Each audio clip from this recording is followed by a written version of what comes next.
Pemerintah pusat tetap menyiapkan dana anggaran yang cukup untuk program rehabilitasi dan rekonstruksi pasca bencana yang terjadi pada sejumlah daerah dalam kurun beberapa tahun terakhir.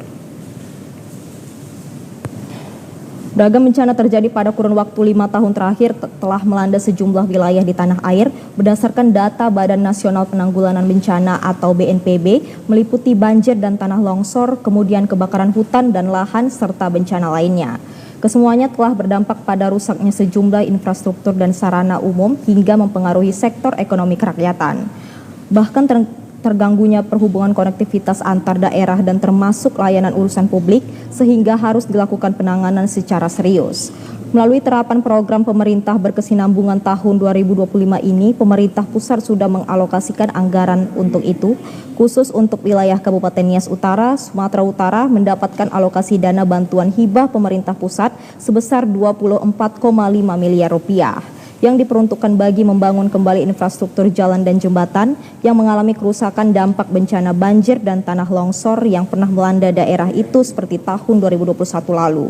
Kepala Pelaksana Badan Penanggulangan Bencana Daerah Kabupaten Nias Utara Yasoki Hulu mengatakan dana hibah yang diterima Desember 2024 itu nantinya akan digunakan membiayai pembangunan 5 nomenklatur kegiatan konstruksi fisik yang saat ini jelang proses tender di unit layanan penyedia secara elektronik. 2024 telah diterbitkan SPPH oleh Kementerian Keuangan.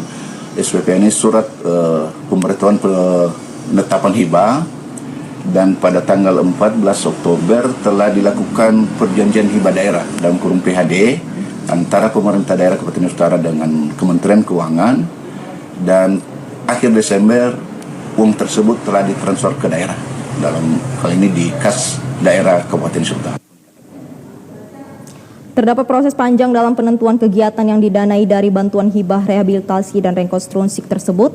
Pihak teknis dari pusat telah turun langsung ke lokasi memastikan objek sasaran dan tidak lagi ditanggung dalam APBD di daerah. Pengalokasikan anggaran rehabilitasi dan rekonstruksi pasca bencana dikucurkan oleh pemerintah pusat, pada pelaksanaannya turut diawasi oleh masyarakat sehingga tepat sasaran dan tanpa